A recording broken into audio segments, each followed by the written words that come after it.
Hello বন্ধুরা, good morning. কেমন আছো তোমরা? আশা করি সবাই ভালো আছো, আমিও খুব ভালো আছি।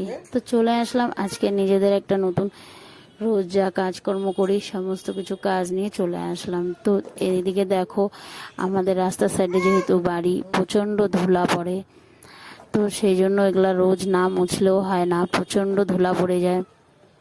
এত ধুলা পড়েছে, তাই জন্য সব কিছু মুছতেছি আমি। আর এগুলো মুছামুছি করে নিয়ে ঘরের অনেক কাজকর্ম আছে, তো ড্রেসিং টেবিলটা ওই জায়গাটাও মুছে নিলাম একটু।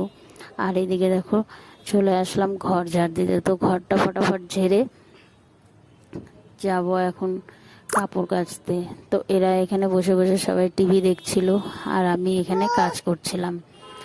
তো ফটাফট ঘরটা ঝেড়ে নিলাম, আর ঘরটা ভালো করে ঝাড়া হয়ে গেল। এখন এই যে বর বললো কি গোবিন্দভোগ চালের ভাত খাবে, তো গোবিন্দভোগ চালের ভাত বসিয়ে দিয়ে কাপড়